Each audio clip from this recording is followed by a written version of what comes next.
dropping your shoulders, putting a slight arch in your lower back that opens the chest area and allows breath to come in more prevalently. Tucking the chin slightly, pointing your head towards the ceiling. This aligns the body for breath to flow through with ease and grace and balance. As you breathe, feeling your shoulders drop with every breath you take. Feeling your entire body. Remember what it feels like to be still like this. And your body knows the breath of life is coming in. Feel all the tension leaving your body.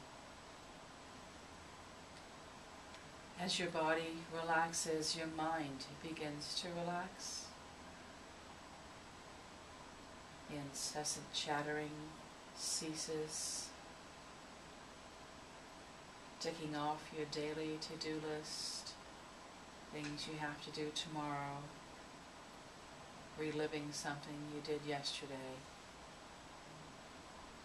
becoming present right here, right now. Imagine watching your breath.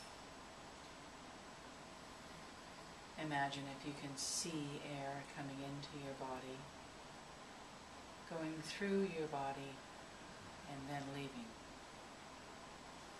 Thus the cycle and the connection of us to the outside world. As we watch our breath, we realize and recognize that all the chattering of the mind ceases.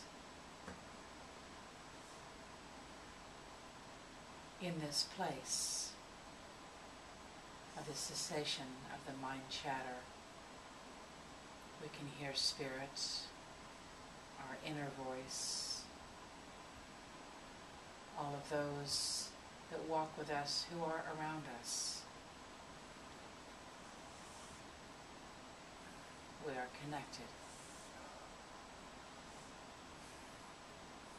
Feeling the energy in your heart space, the seat of your soul, the heart chakra, the opening of that oneness.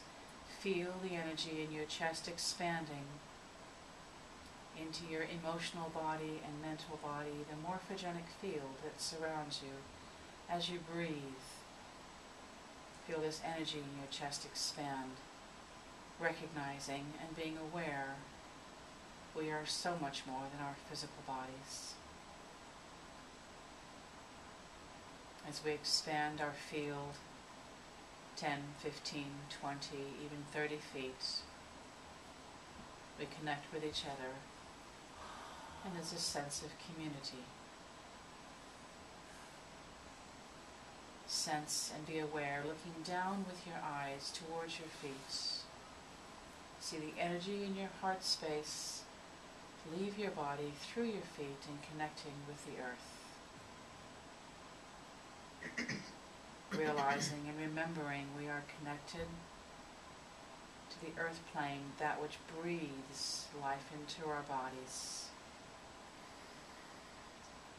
And we remember that from the earth we receive the air we breathe, the water we drink, the food we eat, the clothing we wear, the shelter over our roof, over our head. Everything we need to sustain life comes from Mother Earth.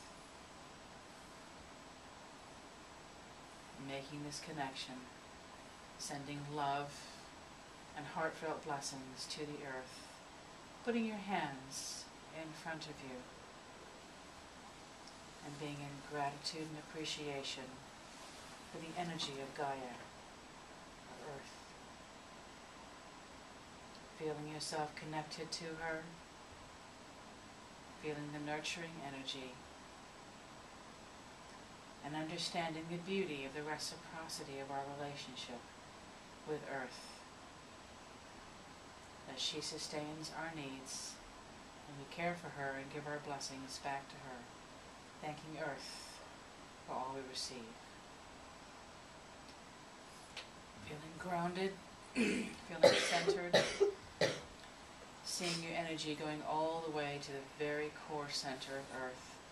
Now bringing your heart space energy back up through your feet, into your heart. Feel that energy now looking up with your eyes towards the third eye, the crown chakra. Looking up with your inner eye, feel your energy leaving the top of your head, going through the roof, into our own Earth's atmosphere, into our own star system, now into star systems beyond, and feel your energy expanding, reaching, traveling into all life forms, all planets, all 400 billion planets in our Milky Way. And we recognize the individuality of who we are, and yet, at the same time, how we are a part of something so magnificent, the universal giver of life, something so magnificent, almost beyond our earthly expression and comprehension, the energy of all that is, the creator of all that is, sometimes called God, Allah, Great Spirit, that which has 1,000 names and yet remains nameless, a mystery, and yet at the same time a deep inner knowing, reconciling our own emotions, and if you choose to, accept that we do not need to have all the answers and all the conclusions, that in fact accepting the mystery of life opens our mind, opens our hearts, expands our intellect into understanding millennium, infinite amount of possibilities. And so we expand our consciousness to believe and to know that life exists in many different dimensions, in different vibrations. We all have individual paradigms. Life exists in ways and forms beyond our imagination. And this is exciting. It is not confusing. It opens our mind and expands our consciousness. As we move through our many belief systems, allowing ourselves now to look at those that are limiting and replace them with those that are expansive and opening. What each of us, I and you and we, choose to believe is our own spiritual journey. It is our divine right and also our divine responsibility to create our own belief systems that are personal and perfect for each of us, to see our own journey as individual, and yet something we can do together. Each person's spiritual journey is divinely unique to them. There is no right, no wrong. We must not look to our neighbor, friends, and family and see one and make a judgment that one is more spiritually advanced than the other. Everyone is in their own time, at their own place, with their own values, that is perfect for the journey they choose to take. We must not look at our neighbors, friends, and family and decide an experience in their life has value or has no value. it has value and meaning to them. And as we would not wish someone to look at us and judge the value and meaning of our experience, we make a positive affirmation, not to judge the value and meaning of someone else's experience and journey. This is acceptance, unconditional love. This is the energy that expands consciousness and the love and the light of the universe. As we expand our consciousness to take into account all life forms all over all the galaxies, we set the intention that all creatures of creation live in peace, love, and joy. And we say this prayer together in Sanskrit, Loka Samasta Sukhino Bhavantu, the sacred language of the universe, saying it kirtan style. Loka Samasta Sukhino Bhavantu. Loka Samasta Sukhino Bhavantu. Loka Samasta Sukhino Bhavantu. And so it is. Feel your vibration shift and change to a higher dimension as you open your heart saying that prayer. That every move we make, every thought we think, every action we take, we set the intention to in some way, some place, some form, grant peace and serenity to all living creatures of creation. Putting your hands on your heart, left over right, right over left, it matters not, whatever is your first natural instinct. One hand gives, the other receives. And in this place where we put both of our hands over our heart, we recognize and become aware that in order to be fulfilling our divine obligation to be messengers and bringers of light, we start in our own heart space energy. As we give love to ourselves and be open to receive it, we create an infinity, an ever-growing, ever-increasing, ever-developing and manifesting energy of love in our own heart space energy, and create an infinite well, and therefore have the ability to give love to others without ever having our own well empty. This enables us to give love to others without resentment, without looking for something in return, without measuring or gauging or bargaining. We simply have so much love in our heart. As we generate this, there is overflow and the ability to give so much to other people. And we don't look to see where they are, how they are, who they are. We simply generate love and give love. Saying to yourself, if you choose these affirmations, I know what it feels like to accept the love of the universe. I know what it feels like to be in unconditional love and light. I understand the universe's definition of love at infinite levels.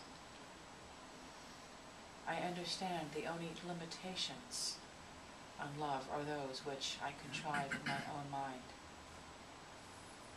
and that the truth is love is infinite, unconditional, abundant. I see myself from unconditional love and light of the universe's perspective, and I see myself as worthy. I have self-respect. I honor myself. I care for myself, and in so doing enables me to do this for others in the highest and best good, and allows me to be of service to the world. Breathe your energy centers open.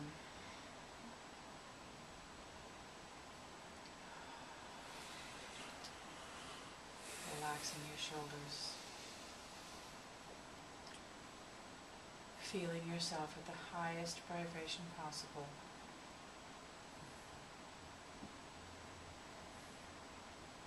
You can bring your hands down into your lap and relax.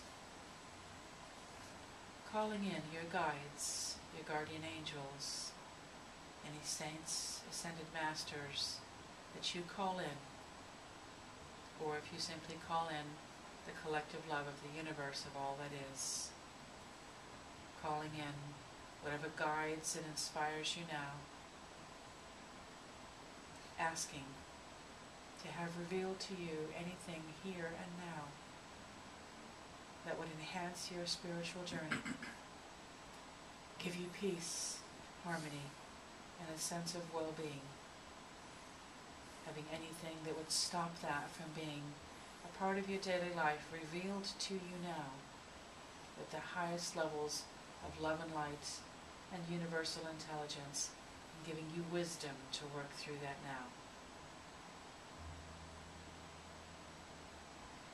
Take your time, breathe this in, and whenever you're ready, gradually open your eyes and come back to the room. But take all the time you need.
So we decided to be in the warm room today.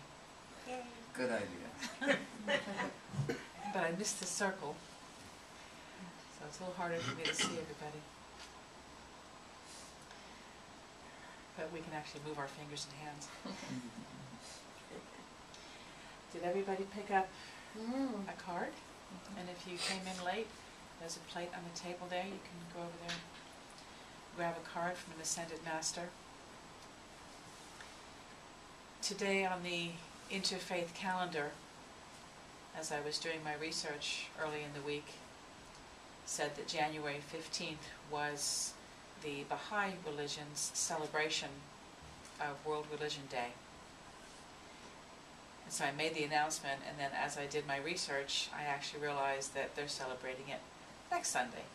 But that's okay, we'll do it today. Any day that we can unify the world by acknowledging, understanding, and creating wisdom of all the different ways that people seek to lead a good life. When I was looking at the 12 major religions that make up probably about 80% of the world's population,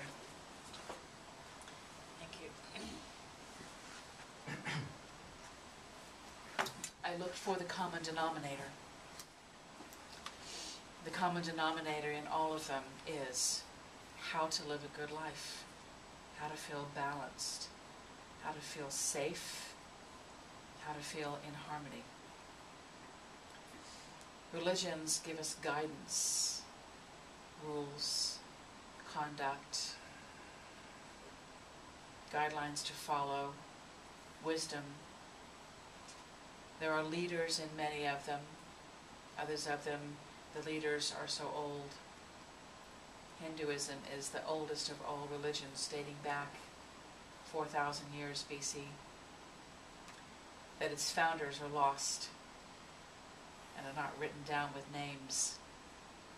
To some of the newest ones, the Baha'i, formed as late as 1849.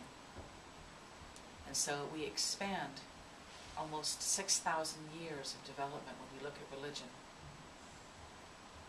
And although some of them are monotheistic, looking to one unified energy source, while others are polytheistic or even non-theistic, but actually going into naturing and earth elements, at the end of the day they all unify into how to be in balance, how to be in mental, bodily, and spiritual balance, and to do the right thing, to do the good things. And so we look at the 6 major monotheistic religions, which are Judaism, Christianity, Zoroastrianism,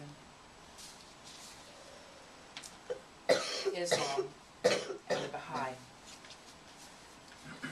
And these monotheistic ones acknowledge the higher power. They were founded by men that had visions, that connected to some sort of source, heard words of wisdom, wrote them down, and had the courage to stand up and tell people, here is a way to be. We account for the differences in all the different religions by understanding that they were simply, at the time, in the language, covering 6,000 years of history, poignant to where man's evolution was at that time, and the weather conditions, and how the people joined together, and if there was war or not. And each of those teachings came in such a manner that was conducive to drawing the people together and creating a oneness. And as we look at these brave, brave people who had the courage to stand up and say, here's a way to be, that was often contrary to the times there. Many of them lived out natural lives. Others of them, as we know, came to a great demise. But even those that lived out natural lives, it took a lot of courage to stand on a rock and say, here's how things should be, to lead people. And so we honor the leaders in these communities for standing out and taking such measures and such courage. The Baha'i faith was founded in 1849, and although I'm going to be giving some really very, very brief accounts of all the different belief systems, if any of these are your personal belief systems and I omit major portions of it, please forgive me. I could be up here for a month if I were to give all the different beautiful graces of each belief system. But today, the Baha'i religion celebrates World Religion Day. One of the beliefs of the Baha'i system is that we will all one day be under one common government, one common goal, one common unity. And I was studying about this religion a few months ago. It was one of the things that I liked most about it, was the whole belief system is around bringing the world together. It is the only one that actually specifically puts that in its tenets. Perhaps because it's one of the younger ones. When the older ones were built, they didn't even know how big the world was and who people were, and there was no such thing as world travel. So maybe some of the younger ones have some wisdom to impart on us that the older ones simply didn't have the concepts to even share. But there's a prayer that they say in Baha'i that is specifically designated for today. O thou kind Lord, unite all. Let the religions agree and make the nations one, so that they may see each other as one family and one whole earth as one home. May they all live together in perfect harmony. God, raise aloft the banner of the oneness of mankind. O God, establish the most great peace. Cement thou, O God, the hearts together. O thou kind Father, God, gladden our hearts through the fragrance of thy love, brighten our eyes through the light of thy guidance, delight our ears in the melody of thy word, and shelter us all in the stronghold of thy providence. Thou art the mighty and the powerful, thou art the forgiving, and thou art the one who overlooketh all the shortcomings of all mankind. Isn't that beautiful? The monotheistic religions, Christianity, Islam, Judaism, Zoroastrianism, and Baha'i, make up a little over 50% of the world's population. Christianity being the largest at 2 billion, almost 1/3 of the whole earth. It originated in the Middle East, and the founders, Jesus of Nazareth, Muhammad, Moses, Abraham, Zarathustra, and Baha'u'llah. These men stood up and said, here is how we are to be. There is one universe. They used the word God because it was a common idea.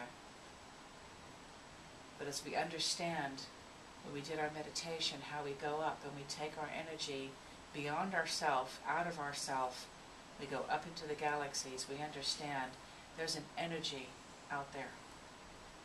It's a collective intelligence. It's an energy of oneness made up of infinite amounts of intelligence and thought and creation, and yet at the same time it's one energy. Some believe it to be a personality. Some believe it to be a male personality. Some believe it to be a benevolent being. Some believe that benevolent being can judge and give criticism. Those aren't my personal beliefs, that it's a male entity that judges and gives criticisms. But some people need some kind of patriarchal guidance. And for those that need that guidance, if that's what it takes for them to feel oneness with the universe, to feel peace and harmony, it's not for us to look side by side and decide who needs what. Just for me personally, I like the feeling of unity.